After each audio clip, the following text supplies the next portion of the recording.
जय हिंद। स्वागत है आप सभी का मेरे यूट्यूब चैनल पे।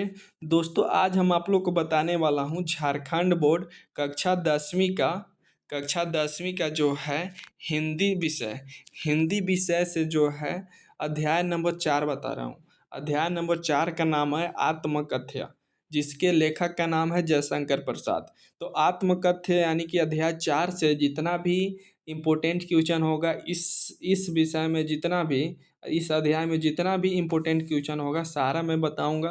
आप लोग सारा को देखकर अगर एग्जाम में जाते हैं तो आप लोग को पास होने से कोई नहीं रोक सकता है। बहुत ही अच्छा मार्क्स से आप लोग पास हो जाइएगा।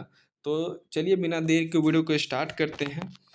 तो यहाँ पे देखिए पहला क्वेश्चन दिया हुआ है, दिख रहा है आप लोगों को ना। पहला क्वेश्चन दिया हुआ है, कवि आत्मकथा लिखने से क्यों बचना चाहता है।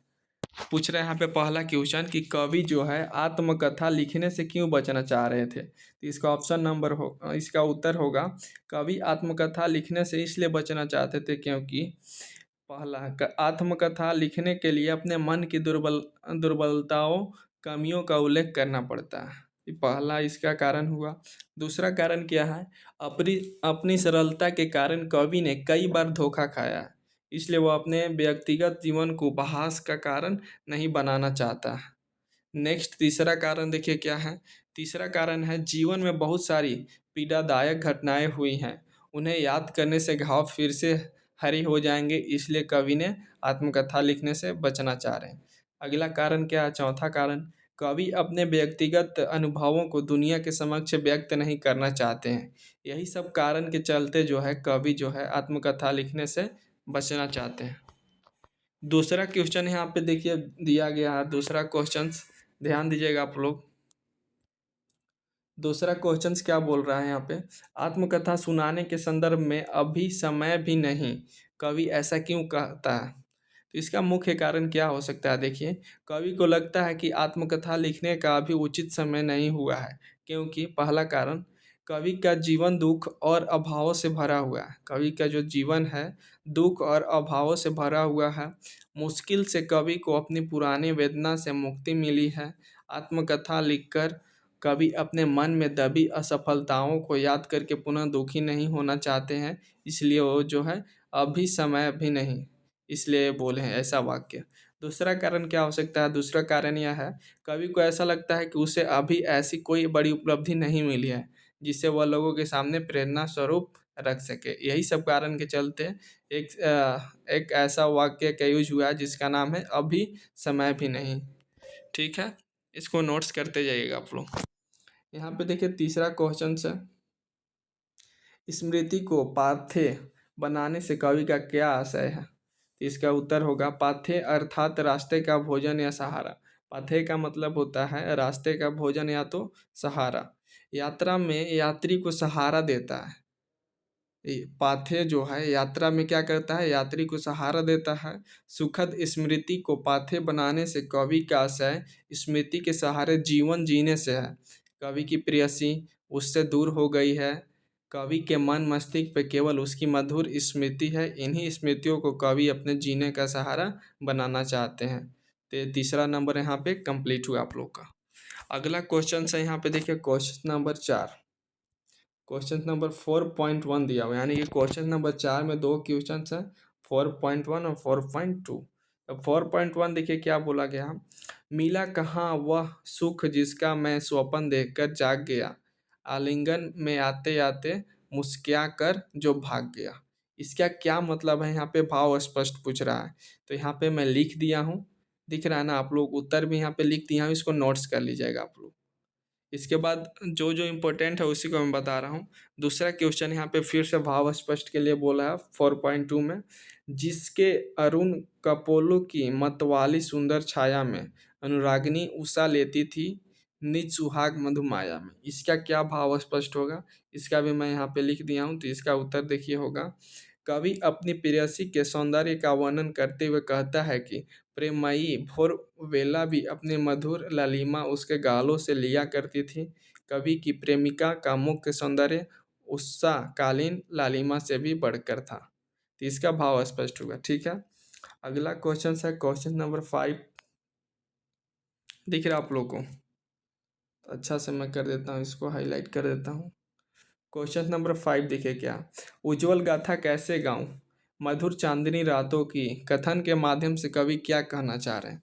इसका मतलब ये है, उत्तर में देखिए आप लोग ये लिखिएगा, कवि यह कहना चाहता है कि अपने प्रेयसी के साथ चांदनी रातों में बिताए गए वह सुखदायक क्षण किसी उज्जवल गाथा की तरह ही पवित्र हैं, जो कवि के लिए अपने अंधकारमय जीवन में आगे बढ़ने का एकमात्र सहारा बनकर रह गया। ऐसी स्मृतियों को सबके सामने प्रस्तुत कर अपनी हंसी नहीं उड़ाना चाहता है, अतः वह अपने जीवन की व्यक्तिगत मधुर स्मृतियों को किसी के साथ बांटना नहीं चाहता, बल्कि अपने तक ही सीमित रखना चाहता है। इसलिए इसका उज्जवल गाथा कैसे गाँव, इसका मतलब ये हुआ। ठीक है, अगला क्वेश्चन है क्वेश्चन नंबर 6। क्वेश्चन नंबर 6 देखिए क्या बोला है, आत्मकथ्य कविता की काव्य भाषा की विशेषताएं उदाहरण सहित लिखना है। तो इसका उत्तर होगा, जयशंकर प्रसाद द्वारा रचित कविता आत्मकथ्य की विशेषताएं निम्नलिखित है। इसमें देख लेते हैं क्या क्या विशेषताएं हैं। तो यहाँ पे देखिए पहला विशेषताएं, यहाँ पे देखिए पहला विशेषताएं क्या है, प्रस्तुत कविता में कवि ने खड़ी बोली हिंदी भाषा का प्रयोग किया। क्या हुआ है, इस कविता में जो है सिर्फ और सिर्फ खड़ी हिंदी, जिसको हम लोग बोलते हैं खड़ी हिंदी भाषा का प्रयोग किया गया है। दूसरा देखिए क्या कारण है, अपने मनोभावों में सजीवता लाने के लिए कवि ने ललित सुंदर एवं नवीन बिंबों का प्रयोग किया, जैसे जिसके अरुण कपोले की मतवाली सुंदर छाया में। इसके बाद है, अनुरागी उषा लेती थी निज सुहाग मधुमाया में। ये दूसरा कारण हुआ। तीसरा कारण यहीं पे देखिए है, कवि ने नवीन शब्दों का प्रयोग किया। कवि ने किसका उपयोग किया है, नवीन शब्दों का। चौथा कारण क्या हो सकता है, छायावाद की प्रमुख विशेषताएं।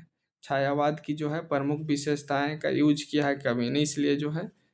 इसके बाद देखिए पंचवा कारण क्या हो सकता है, पंचवा कारण क्या हो सकता है, अलंकारों के प्रयोग से काव्य सौंदर्य बढ़ गया है। अलंकार भी कवि ने यूज किया इस चैप्टर में, इस अध्याय में, इसलिए जो है काव्य सौंदर्य बढ़ गया है। तो ये सब मुख्य कारण है, इसको आप लोग अच्छे से नोट्स कर लीजिएगा वीडियो को पॉज करके। संतवा क्वेश्चन यहाँ पे देखिए है, संतवा क्वेश्चन दिख रहा है आप लोगों को ना। कवि ने जो सुख का स्वप्न देखा था उसे कविता में किस रूप में व्यक्त किया। तो इसका उत्तर होगा, कवि ने जो सुख का स्वप्न देखा था उसे वह अपनी प्रेयसी नायिका के माध्यम से व्यक्त किया। कवि कहता है कि नायिका स्वप्न में उसके पास आते आते मुस्कुराकर भाग गई। कवि का जो नायिका मतलब समझ रहे हैं, उसकी वाइफ। इसके बाद अगला नेक्स्ट देखिए लाइन में क्या बोला है, कवि कहना चाहता है कि जिस प्रेम के वे सपने देख रहे थे वे वो उन्हीं कभी प्राप्त नहीं हुआ। यानी कि जो कवि सपना देख रहे थे वो उनको कभी प्राप्त नहीं हुआ था। कवि ने जिस सुख की कल्पना की थी वह उसे कभी प्राप्त नहीं हुआ। जो उसका जीवन हमेशा उस सुख से वंचित रहा। इस दुनिया में सुख छलावा मात्र है। हम जिसे सुख समझते हैं वह अधिक समय तक नहीं रहता, स्वप्न की तरह जल्दी ही समाप्त हो जाता है। बात सही है, इसको अगर आप रियल लाइफ में भी देखें तो जो है सुख जो है अधिक समय तक नहीं रहता है, स्वप्न की तरह ही जल्दी समाप्त हो जाता है। इसलिए हम लोग को ज़्यादा सुख की तरह नहीं भागना चाहिए, सुख की ओर नहीं भागना चाहिए। तो यही सब इम्पोर्टेंट क्वेश्चन था जो आपको इस चैप्टर में था। तो अगर वीडियो अच्छा लगा होगा तो आप लोग मेरे वीडियो को लाइक करके यूट्यूब चैनल को सब्सक्राइब करके नोटिफिकेशन को ऑन कर लीजिएगा। चलिए मिलते हैं किसी एक नए वीडियो के साथ, तब तक के लिए जय हिंद, वंदे मातरम।